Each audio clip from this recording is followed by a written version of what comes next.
Alors, comment s'en sortir? C'est quoi l'antidote de la jalousie? Lisons un passage et nous allons comprendre. Ouvrons nos Bibles dans Luc chapitre 15. Luc.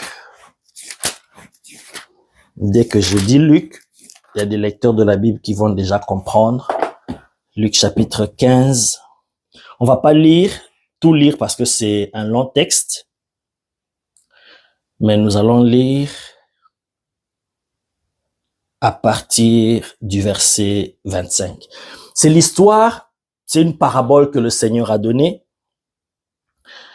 d'un homme qui avait 2 fils. Et cet homme avait 2 fils, mais nous nous appuyons toujours et très souvent sur le 2e fils. Voilà, au point même qu'on a donné un peu le titre de cette parabole, la parabole de l'enfant prodigue. Mais là, nous allons parler du fils aîné.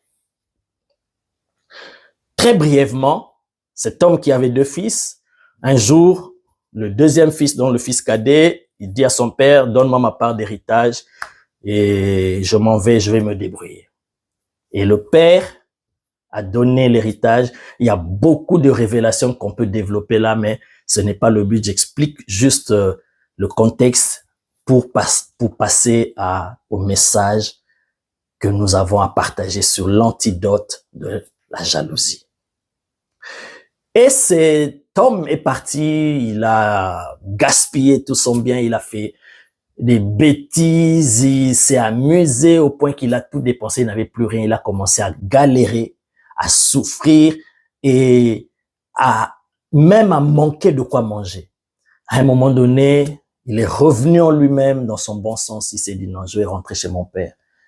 Je commence à souffrir comme ça alors que mon père est vivant et il a beaucoup de biens. Non, je vais retourner. Et il a pris la route, il est retourné vers son père.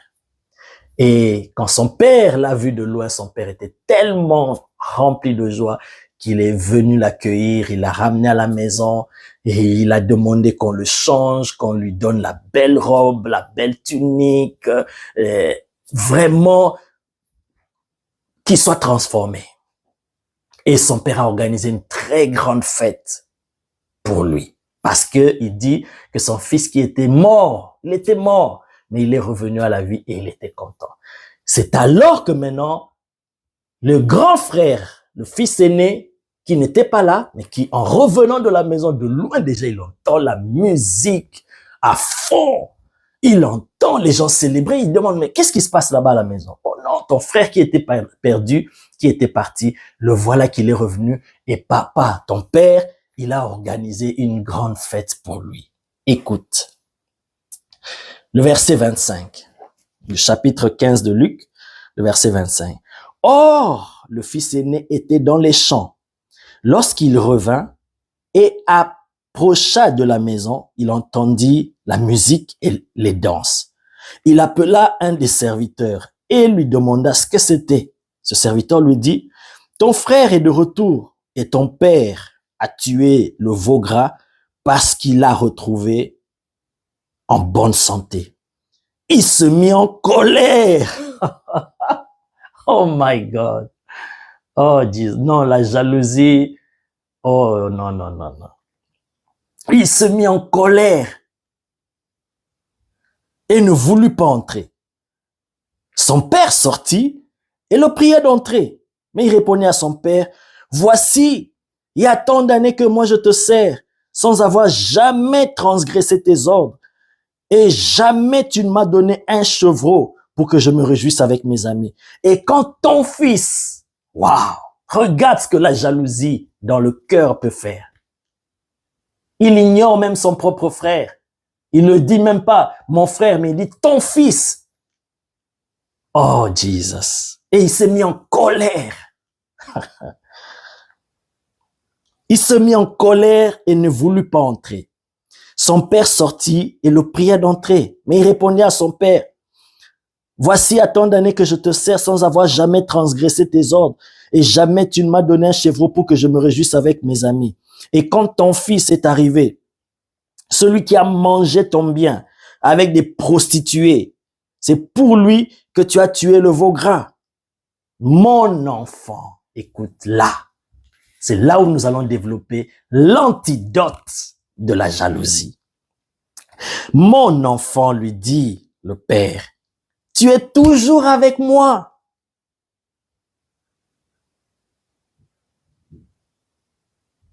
Et tout ce que j'ai est à toi.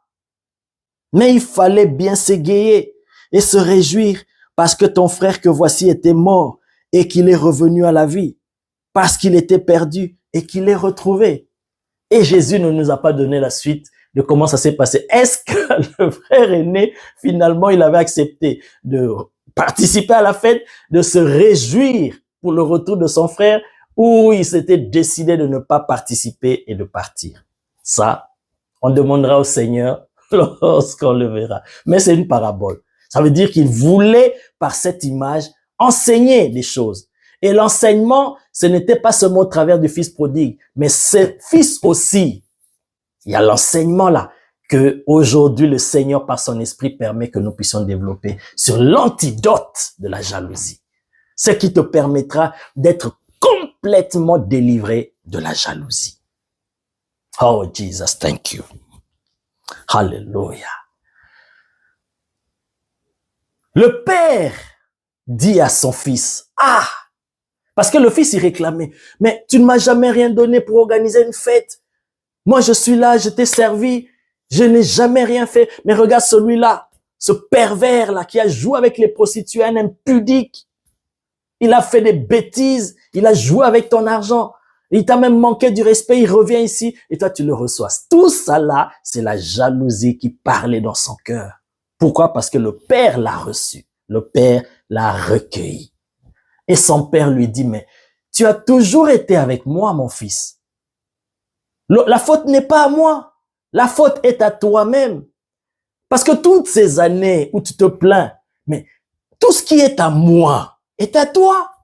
Tu aurais dû prendre n'importe quoi ici, organiser une fête quand tu veux, parce que ce qui est à moi est à toi.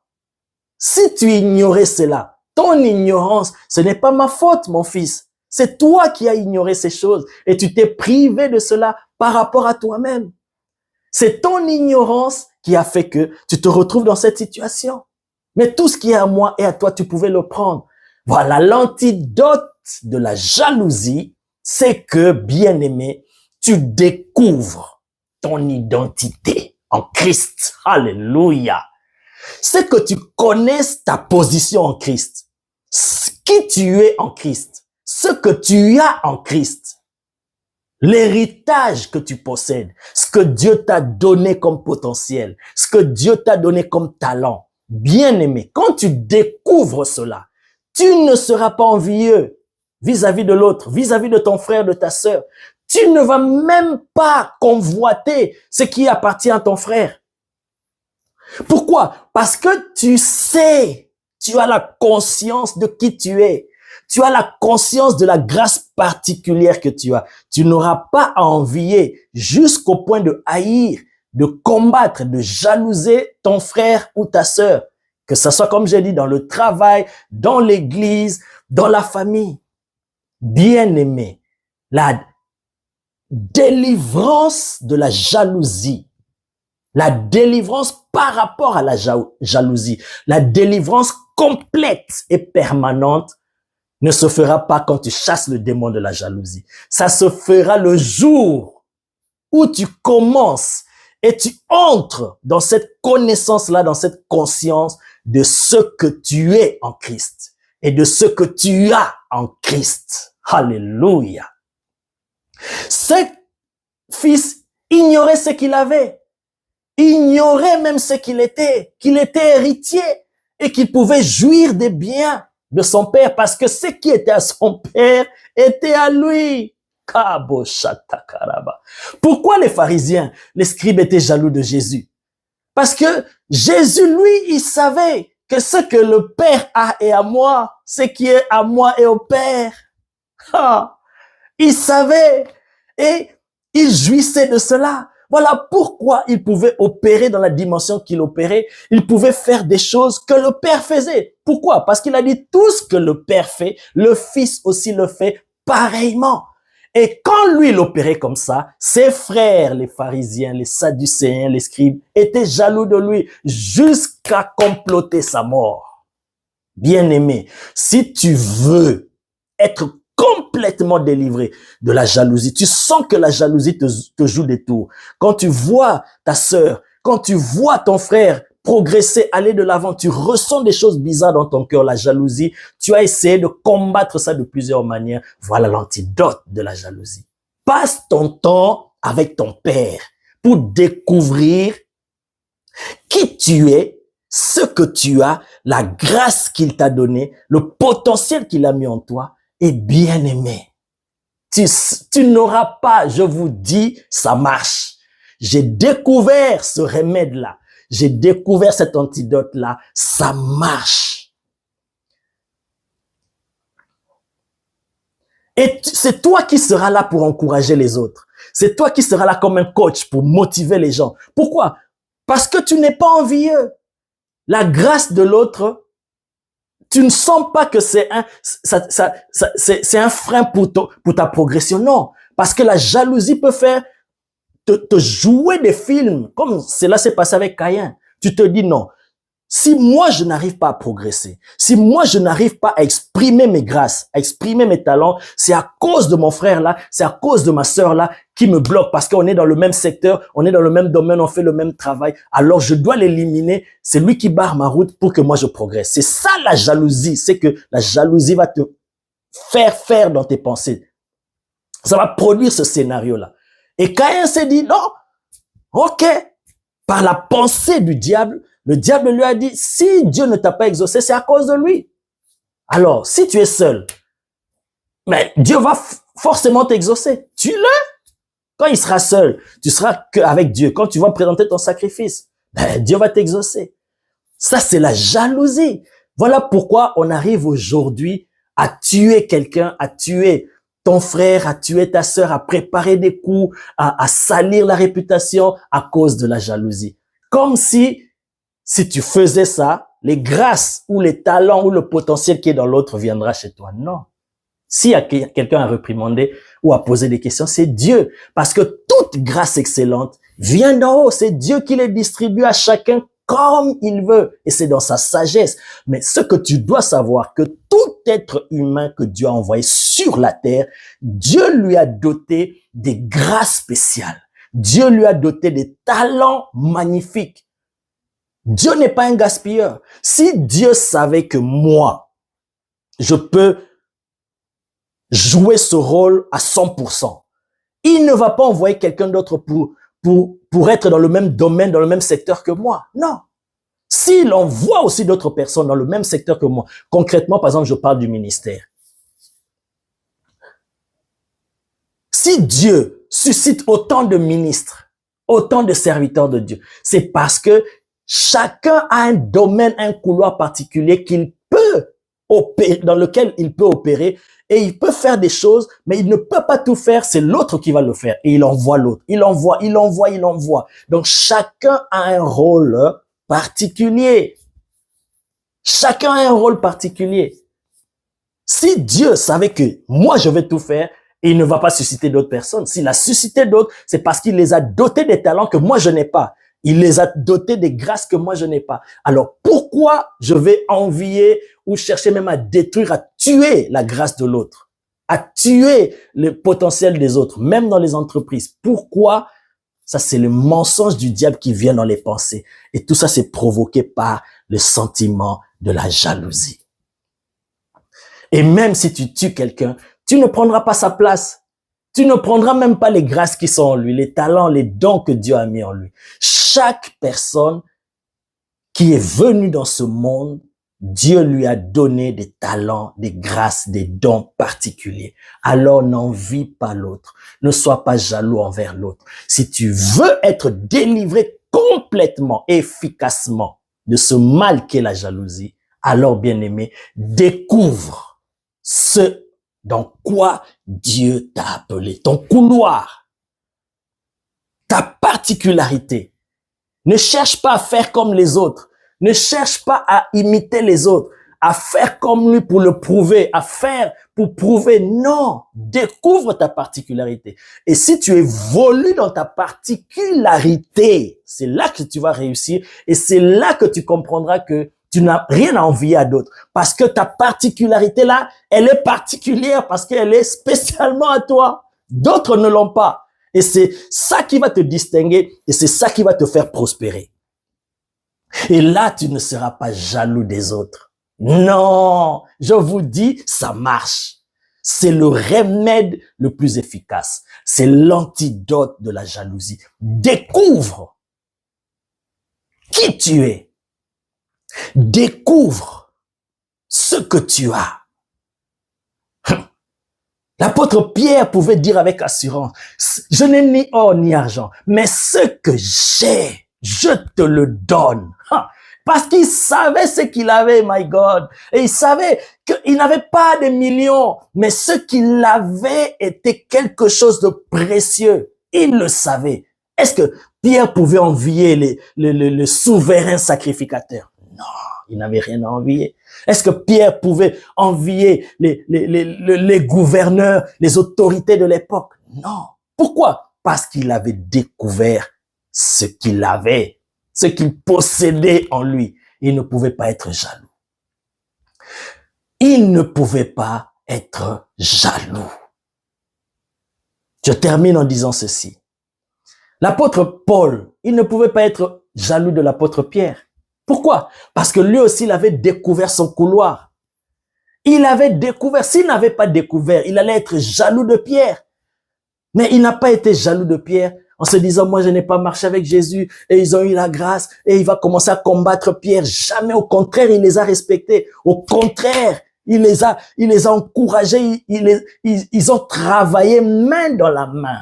Quand tu vois dans la famille, dans une église, dans une entreprise, les gens ont du mal vraiment à travailler sérieusement main dans la main. Il y a l'esprit de jalousie qui règne là, de compétition, de rivalité, de prouver que je suis supérieur à l'autre. Mais pour être délivré de cela, bien-aimé, voici l'antidote. Découvre qui tu es. Paul n'était pas jaloux de Pierre. Pourquoi? Parce qu'il avait fait la rencontre avec Jésus. Bien-aimé, pour découvrir qui tu es, pour découvrir ton identité en Christ, pour découvrir ton potentiel, ce que tu as, tu dois faire la rencontre avec ton Créateur. Là, je ne parle pas de venir à l'église depuis 10 ans, 5 ans, non. Je ne parle même pas de chanter à la chorale, d'être même consacré pasteur, je ne parle même pas de ça. Je parle de la rencontre avec Jésus. Est-ce que tu as déjà rencontré le Seigneur?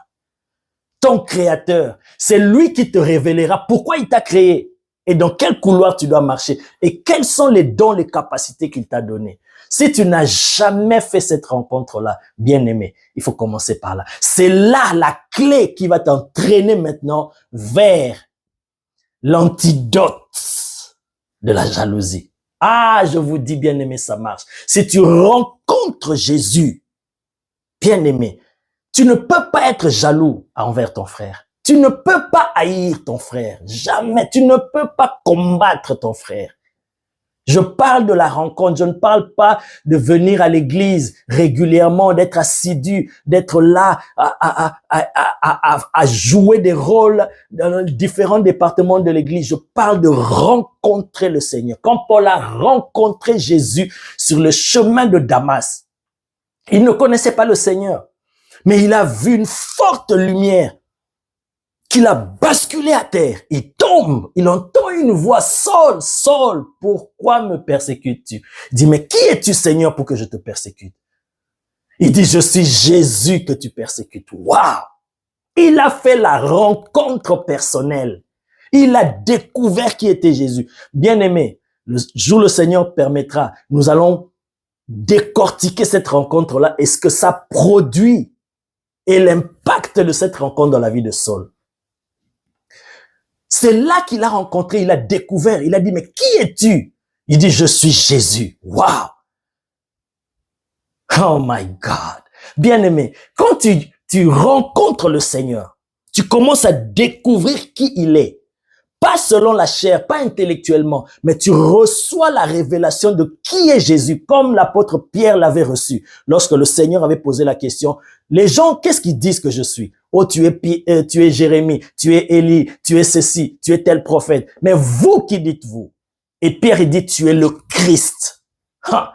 Le Seigneur lui a dit, ça, ce n'est pas la chair et le sang. Bien-aimé, là, je parle de recevoir la révélation de Jésus, pas selon la chair, pas selon le sang, pas selon les études théologiques ou bibliques, pas selon les informations que tu aurais reçues, mais que tu aies fait la rencontre toi-même avec le Seigneur. Quand tu reçois la révélation du Seigneur, bien aimé, automatiquement, quand tu découvres qui est Jésus, tu découvriras directement qui tu es. Tu connaîtras ton identité. Tu commenceras à découvrir qui es-tu et pourquoi tu as été créé et qu'est-ce que tu dois faire sur cette terre et quelles sont les capacités, le potentiel qu'il t'a donné. Voilà pourquoi Jésus a dit, tu es heureux Simon, parce que tu sais qui je suis par l'Esprit de Dieu. Moi aussi, je te révèle qui tu es. Tu n'es pas Simon, mais tu es Pierre et sur toi, je bâtirai mon église. Karabosata. Et Paul, lorsqu'il a demandé qui es-tu Seigneur, le Seigneur lui a dit, je suis Jésus.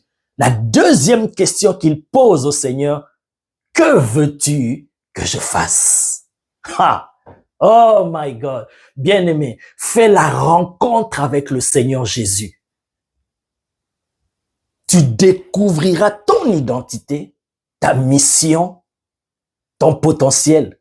Et quand tu découvres ça, c'est fini. Tu ne peux pas envier quelqu'un d'autre. Tu ne peux même pas envier la mission de quelqu'un d'autre, la grâce de quelqu'un d'autre, les potentiels, les succès des autres. Tu ne peux pas envier cela et jalouser cela.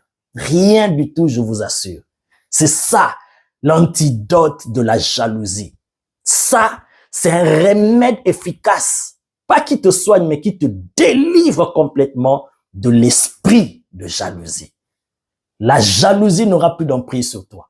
Au contraire, quand tu vois quelqu'un exceller, progresser, tu l'appelles, tu lui écris, tu lui envoies des messages pour l'encourager, pour le soutenir, pour le pousser à aller de l'avant. Parce qu'en toi, il n'y a pas la jalousie. Pourquoi? Parce que toi-même, tu sais ce que tu as. Et tu sais que c'est précieux, c'est fort, cette grâce que j'ai. Et c'est particulier. Personne d'autre n'a ce que moi j'ai. Ouais, parce que je vous ai dit, Dieu ne peut pas envoyer deux personnes identiques sur la terre. Non, chaque personne a sa grâce particulière. Donc, ce que toi, tu as là, c'est particulier, c'est propre à toi. Ta manière d'enseigner, ta manière de parler, ta manière de servir Dieu, ta manière de travailler, de faire, de jouer ton rôle dans la société, ta manière de gérer la famille, ta manière de faire ceci ou cela, c'est particulier et chacun va apprécier. C'est ça la beauté du corps de Christ. Et personne, si nous découvrons ces choses, si nous rencontrons le Seigneur, si nous sommes remplis de son esprit, bien-aimés, nous allons apprécier les autres, les grâces des autres, et nous n'allons pas nous combattre. Mais voyons ce qui se passe aujourd'hui, c'est triste, surtout, je dis, dans le corps du Christ, dans les assemblées locales, les guerres internes, les guerres de positionnement. Tout ça, c'est causé par ce mal qu'on appelle la jalousie. Et beaucoup se battent contre ça. Beaucoup luttent contre ça, ne savent pas s'en sortir. Voici, je te donne l'antidote de la jalousie. Ce vaccin qui t'immunise contre la jalousie. Découvre qui tu es. Découvre ce que tu as. Découvre ta mission. Découvre ton potentiel. C'est ça la délivrance contre la jalousie. Et ça, tu ne pourras le découvrir, tu ne pourras arriver à cette dimension que lorsque tu as rencontré le Seigneur, lorsque tu cherches à rencontrer le Seigneur. Bien-aimé, quand je parle de cette rencontre-là, ne te dis pas que ça s'est fait une fois et après c'est fini. C'est une vie de tous les jours, une quête de tous les jours, passionnée, avoir faim, soif de Dieu. Comme l'apôtre Paul, il dit, je fais une chose, je ne pense pas que je suis déjà arrivé, mais je fais une chose, j'oublie ce qui est passé, je cours vers le but.